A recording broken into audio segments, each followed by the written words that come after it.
Dilahirkan 8 September 1989 di Kota Malang, Dr. Gamal Albin Said adalah seorang inovator kesehatan dan wirausaha sosial.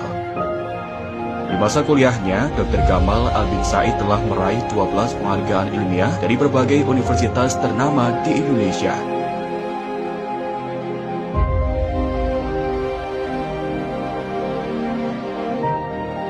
Kisah seorang anak pemulung bernama Khairunisa yang meninggal di gerobak sampah ayahnya karena sakit diare dan tak mampu berobat memotivasi Dr. Gamal Albin Said mengembangkan berbagai inovasi kesehatan untuk mencapai visinya membuka akses layanan kesehatan kepada semua orang, khususnya mereka yang kurang mampu. Berbagai inovasi yang telah dikembangkan, diantaranya klinik asuransi sampah, Inmed, dan siapapeduli.id. Berbagai inovasinya telah membantu masyarakat yang kurang mampu untuk bisa merasakan manisnya layanan kesehatan.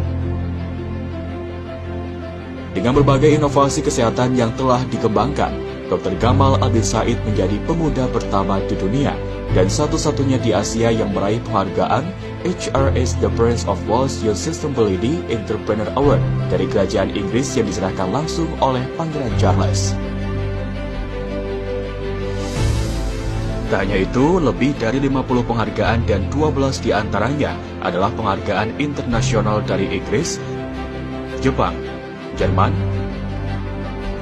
Korea Selatan, India, Thailand, Kamboja, Peru, dan Amerika Serikat. Selain itu, Dr. Gamal Albin Said juga masuk dalam satu di antara 50 inovator sosial paling berpengaruh di dunia. Berbagai tokoh-tokoh dunia juga ikut mengapresiasi karya Dr. Gamal Albin Said, termasuk di antaranya Presiden Rusia Vladimir Putin. Selain mengembangkan inovasi kesehatan, Dr. Gamal Albin Said juga aktif menjadi inspirator dan telah menjadi pembicara di 17 negara. Semua perjalanan Dr. Gamal Albin Said tersebut telah ditulisnya dalam buku yang berjudul Muda Mendunia, Era Baru Wirausaha Sosial dan Catatan Perjuangan Politik. Dapatkan bukunya dan jadilah pemuda yang mendunia. Nahdlatul Ulama di Kemenak yang tercatat 27.000 pondok pesantren. Muhammadiyah 106 tahun yang lalu Kiai Haji Ahmad Dahlan keluar rumah menawarkan perabot rumahnya untuk dijual untuk gaji guru-guru yang mengajar di sekolah Muhammadiyah. Tapi apa yang terjadi 106 tahun kemudian? Sekarang Muhammadiyah punya 12.000 sekolah, 180 universitas, 107 rumah sakit, 10 fakultas kedokteran dan melahirkan 700 dokter setiap tahun. Ketika kita semua berkumpul di sini, miliaran orang berkumpul sedang berdoa kepada Tuhan. Ya Allah, kembalikan aku ke dunia supaya aku bisa beramal soleh. Jadi semua kebaikan kita hari ini, usaha kita sehari ini itu adalah upaya kita memastikan amal-amal kita melampaui usia kita.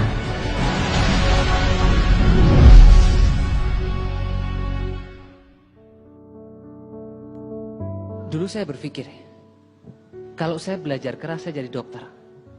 Kalau saya kerja keras saya bisa bangun perusahaan. Akhirnya saya sadar bahwa ada orang yang ikhtiarnya cukup, tapi hasilnya maksimal luar biasa sekali. Ada orang yang ikhtiarnya itu besar sekali, tapi hasilnya itu kecil sekali. Artinya ikhtiar itu prasyarat dan jangan sampai kita memberhalakan ikhtiar. Tapi ikhtiar itu adalah bagian dari upaya kita untuk memastikan bagaimana usaha-usaha dan cita-cita kita bisa tercapai. Oleh karena itu jangan pikir bekerja keras. Kapal yang berlabuh di pelabuhan itu aman, tapi bukan itulah tujuan dibuatnya kapal. Nikmatilah tantangan, karena di sanalah orang hebat, orang kuat, orang tangguh dibesarkan. Namanya Andrian Firdaus. Beliau aktivis, kawan saya di Fakultas Kedokteran Universitas Brawijaya. Aktif di lembaga pers, aktif di lembaga kerohanian. Masya Allah sekalian. 20 Januari, ketika saya magang di rumah sakit, saya terima kabar bahwa sahabat saya ini meninggal karena kecelakaan dengan truk kontainer. Waktu malam hari saya kabarkan kepada teman-teman bahwa Andrian telah meninggal. Bapak Ibu tahu apa yang mereka tanyakan? Gamal, ini Andrian yang sering azan di musola itu kah? Gamal, ini Andrian yang suara koriknya itu bagus kah? Gamal, ini Andrian yang suara tilawahnya itu bagus kah? Jadi sahabat saya ini dikenal dengan kepandaiannya melantunkan ayat suci Al-Quran dan hobinya mengumandangkan azan. Kepintaran, kekayaan, jabatan, popularitas, keindahan paras, itu semuanya akan kita tinggalkan. Tapi betapa kita lalai mengingatnya. seolah-olah kita ini akan hidup selamanya, sehingga kita mengutamakan dunia yang fana ini. Jadi periksa diri kita, kalau cita-cita itu belum tercapai, jangan-jangan badan kita belum pantas untuk kemuliaan itu. Saya ingin berbagi cerita tentang seorang ibu. Ibu ini usianya 46 tahun. Beliau mohon izin sama suami sama anaknya mau kuliah lagi. Di usia 46 tahun, bukan mau mengambil S2, S3. Tidak, ibu ini mau ambil D1 ilmu tafsir. Ditanya sama anaknya, sama suaminya, "Nih mami ini sudah tua, mau apa kuliah lagi?" Apa jawaban ibu ini?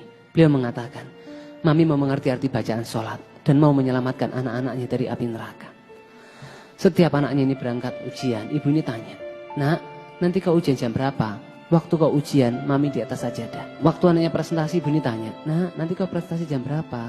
"Waktu kau presentasi, mami di atas sajadah." Berjalan terus berbulan-bulan, bertahun-tahun. Sampai 2 bulan lalu ada global listing dari American Conservation Coalition, masukkan anaknya 1 dalam 30 pemuda di bawah 30 tahun, The Green Generation. Bahkan World CSRD di India masukkan anaknya 1 di antara 50 inovator. Siapakah ibu itu? Ibu yang membesarkan saya, Bapak Ibu semua.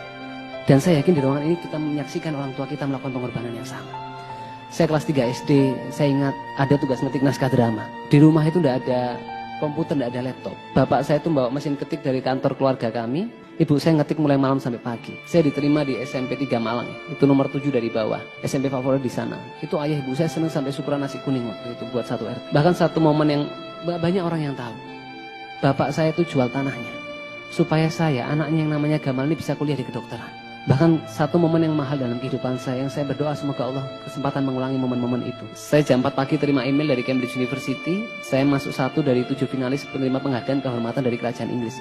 Itu ayah saya menghampiri, ibu saya waktu itu bangun, itu saya saksikan wajah kebahagiaan penuh kebanggaan. Jadi I have something life for, someone I must not disappointed. Dan saya yakin betapa banyak kita di masjid ini merasakan orang tua kita membatalkan mimpinya, melupakan mimpinya, membiarkan hidupnya itu berlalu tanpa kesenangan, supaya kita anak-anaknya ini bisa belajar lebih baik, bisa bekerja lebih baik, bisa bermanfaat untuk lebih banyak orang. Tapi berapa banyak di antara kita melupakan itu kan, dan membiarkan masa muda kita berlalu tanpa keinginan sedikit pun membahagiakan kedua orang tua kita. Apalagi kita yang muslim diajarkan 1 di antara 3 amal yang Allah cintai itu anak yang berbakti sama orang tua, dan 1 di antara 2 azab yang Allah percepat di dunia selain pemimpin yang zalim itu anak yang durhaka sama orang tuanya. Maka terimalah dengan ikhlas bahwa cara kita memperlakukan kedua orang tua kita itu adalah pemberitahuan kepada Allah bagaimana Allah memperlakukan kita.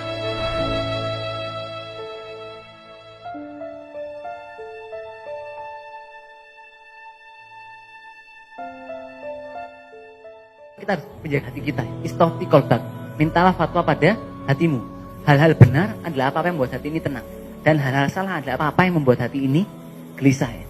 Biarkan semua yang kita lakukan itu tercukupkan dalam 2 kata untuk Allah. Barang siapa menjadikan Allah keterpesonaannya, maka dia akan mempesona bagi semua mata. Dan barang siapa Allah yang dia tuju, maka dunia akan datang kepadanya dalam keadaan tunduk. Dan orang itu tidak peduli seberapa hebatnya kita. Orang tidak peduli seberapa kayanya kita. Orang tidak peduli seberapa pintarnya kita. Orang tidak peduli seberapa berpengaruhnya kita. Yang orang pedulikan cuma 1. Apakah keberadaan kita memberikan manfaat buat mereka? Dan tidak peduli juga seberapa hebat kayak pintarnya kita. Kalau sekarang kita tidak tenang, bahagia itu pasti ada yang salah. Imam Al-Ghazali kan berpesan ya, semua manusia itu merugi kecuali mereka yang berilmu. Dan semua orang yang berilmu itu merugi kecuali mereka yang beramal. Dan semua orang yang beramal itu merugi kecuali mereka yang ikhlas. Kawan, masa depanmu ditentukan oleh bagaimana kamu menghabiskan waktumu setiap hari. Ingatlah bahwa tanda baiknya seseorang, dia meninggalkan apa yang tak berguna baginya. Oleh karena itu, tumbuhkanlah rasa bersalah jika kita menggunakan waktu untuk sesuatu yang tidak bermanfaat.